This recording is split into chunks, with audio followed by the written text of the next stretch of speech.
Listo. Bueno, como ustedes saben, esta semana nos toca hablar del premilenarismo y esto básicamente se abre en dos ramas, ¿no? El histórico y el dispensacional. Entonces, esta es la investigación asignada 3 y en cuanto a mi contenido, voy a compartir primero un marco, digamos, referencial para entender cuáles han sido las interpretaciones del reino, por lo menos, como dijo el profesor, en el marco temporal del finales del siglo XIX, principio del siglo XX, ¿no? Luego vamos a ver la aproximación bíblica al tema. También vamos a complementar con el significado de reino, porque esto es algo importante.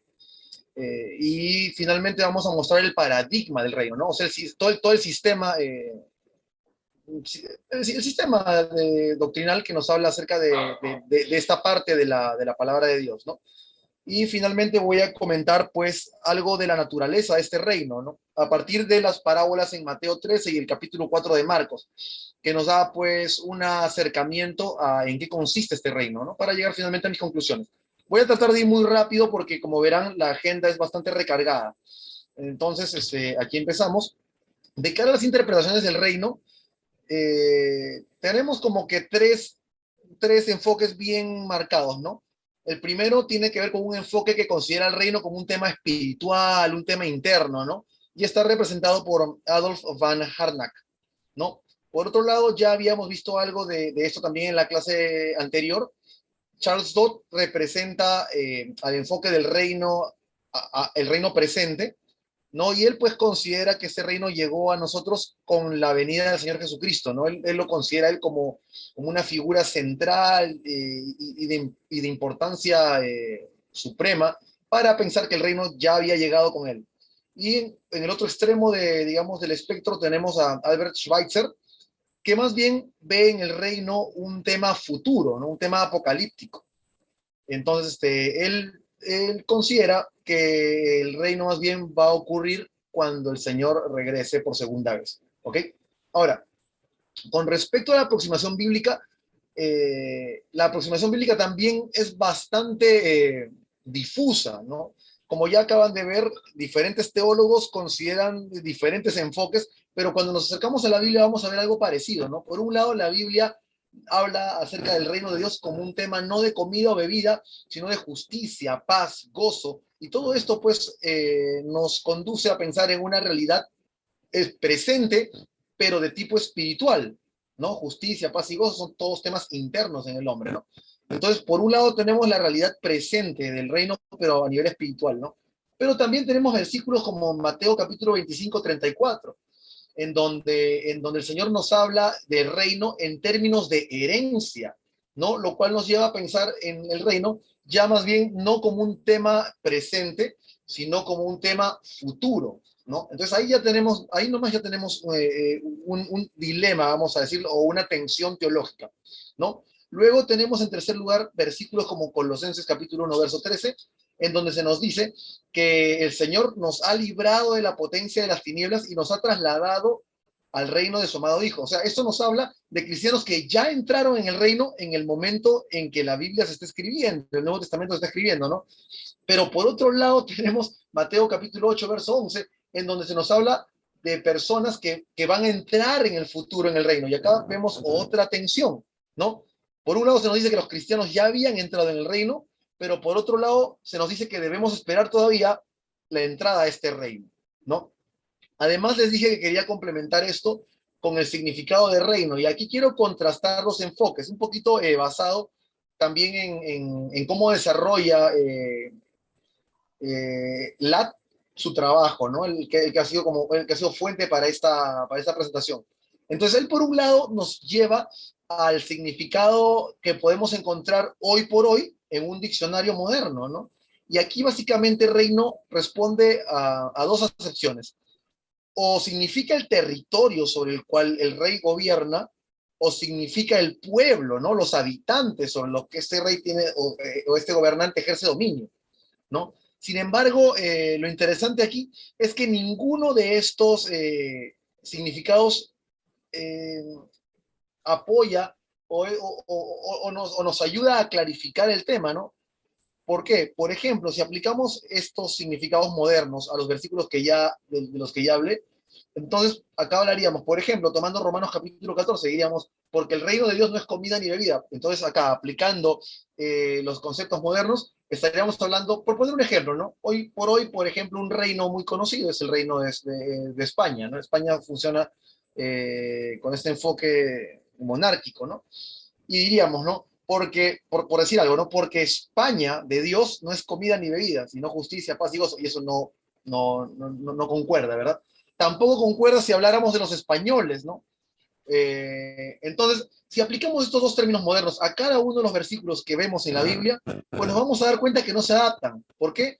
Porque para acercarnos a la Biblia no podemos hacerlo con unos lentes modernos, sino que la forma más adecuada es acercarnos a la palabra de Dios con los lentes de los autores y de la audiencia del momento, ¿no? Y es en este punto en donde Lat nos lleva a analizar la palabra hebrea malkut y la palabra griega basilia, que son las que ustedes ven en pantalla.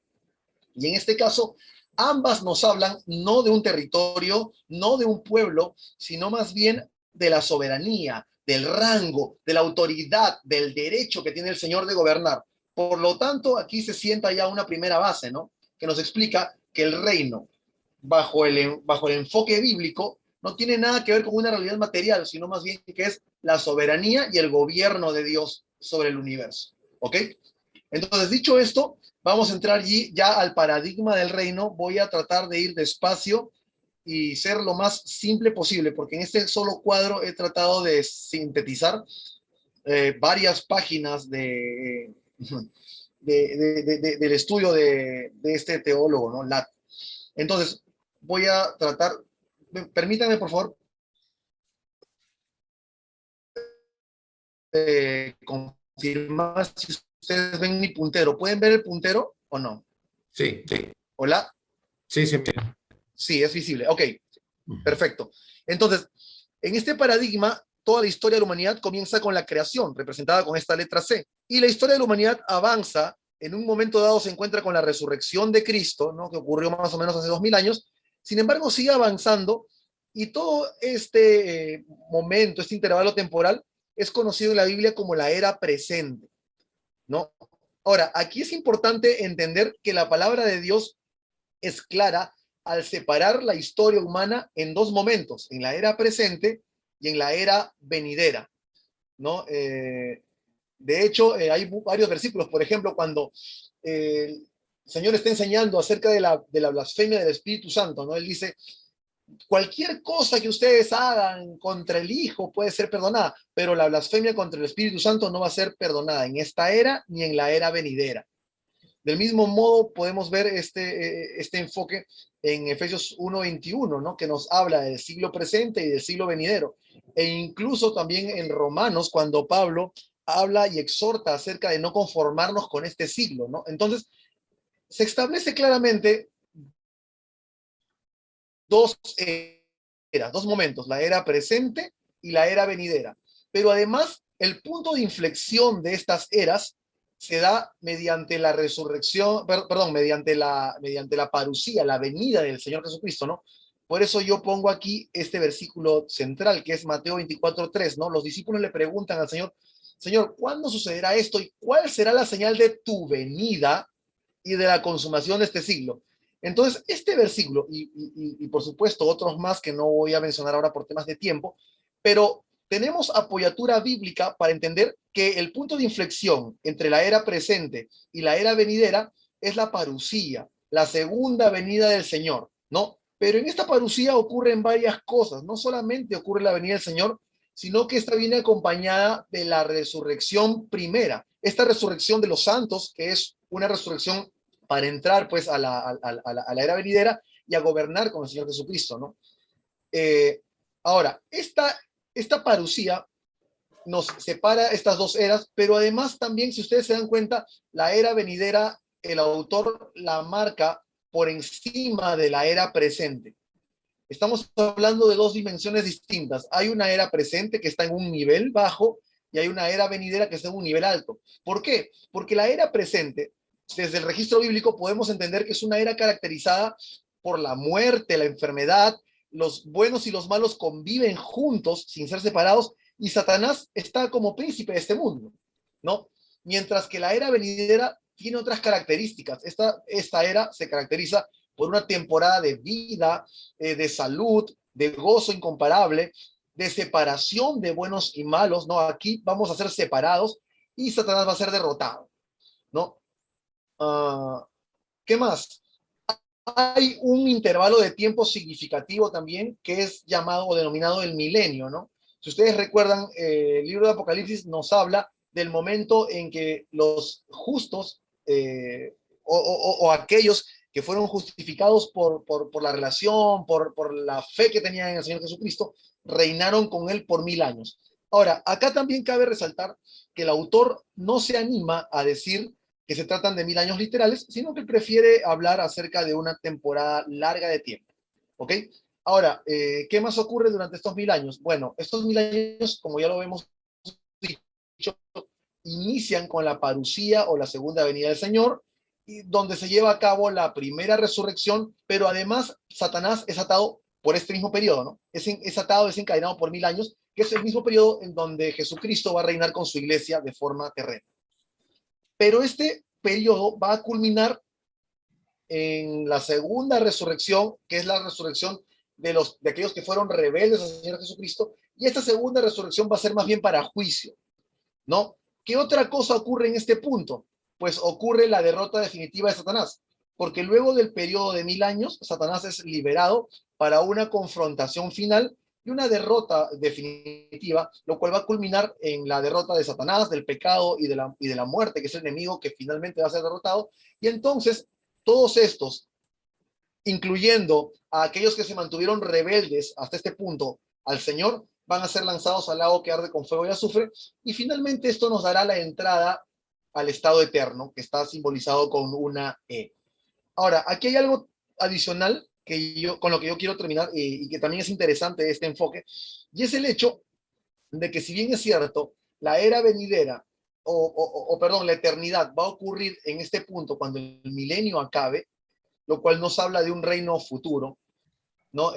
Ya se puede ver traslapes de esta era venidera, por eso lo he graficado siguiendo también la pauta de LAT, con puntos, con una línea intermitente, ¿no? O una recta intermitente, porque ya se puede ver aquí destellos de la plenitud del reino, aún durante la época milenial, ¿no?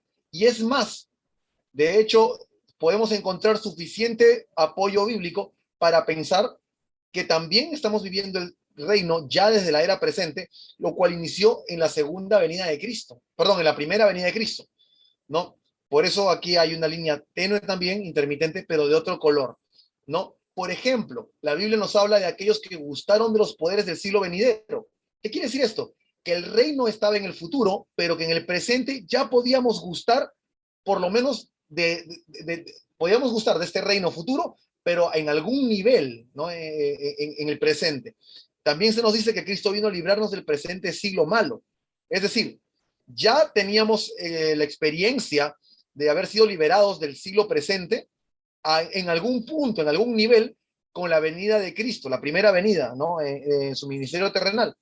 Y como ya lo había mencionado también hace un instante, se nos dice que no nos conformemos a este siglo. Tenemos el poder del Espíritu Santo para vivir en este siglo, pero en la dimensión de la era futura, del reino que estaba por venir. Entonces, podemos decir que si bien es cierto, la plenitud del reino va a ocurrir en el futuro, ya está de alguna manera presente en el aquí y en el ahora, y lo estuvo desde la primera venida de Cristo, ¿no? Entonces, lo otro que me gustaría también agregar aquí es este versículo que está en 1 Corintios 15, en donde se nos menciona algo bien interesante. La Biblia explica que Cristo fue primicias al momento de resucitar, ¿no? Sin embargo, en un segundo momento le toca su turno de resucitar a aquellos, a los santos del Señor, ¿no? A aquellos que son de Cristo. Es una segunda etapa de la resurrección. Y finalmente todo termina cuando Cristo derrota a sus enemigos y le entrega el reino al Padre. ¿Esto por qué es importante mencionarlo aquí? Bueno, porque podemos ver que la resurrección, es decir, la victoria de Cristo, la resurrección de los santos, pero además la derrota de Satanás, no es una cuestión futura, sino que es algo que ya está ocurriendo y que vino ocurriendo desde el momento en que Cristo murió en la cruz y resucitó, y se viene desarrollando hasta el día de hoy y alcanzará pues su plenitud cuando estemos listos para entrar en el estado eterno, ¿no? Finalmente, les decía, la Biblia nos ha dejado suficiente información mediante las parábolas del capítulo 13 de Mateo y el capítulo 4 de Marcos para entender algunos aspectos de la naturaleza de este reino.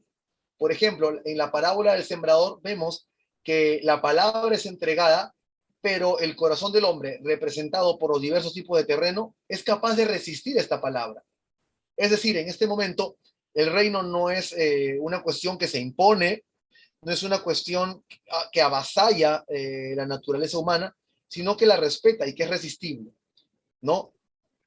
Por otro lado, la parábola del trigo y la cizaña y también la parábola de la red nos hablan del hecho de que en el presente buenos y malos conviven juntos, pero que nos acercamos hacia un momento que se caracteriza por un juicio que va a devenir en una separación de justos e injustos, justos para vida, injustos para muerte. La parábola de la semilla de mostaza y la levadura nos explica más bien el hecho de que el reino ya está aquí, pero de una forma en que no había sido revelada previamente, ¿no? Hasta antes de la venida de Cristo y aún durante el tiempo del ministerio terrenal del Señor, pues los judíos todavía seguían pensando en un reino pues de tipo político que le iba a devolver a Israel su vieja gloria y que iba a derrotar a todos sus enemigos, ¿no?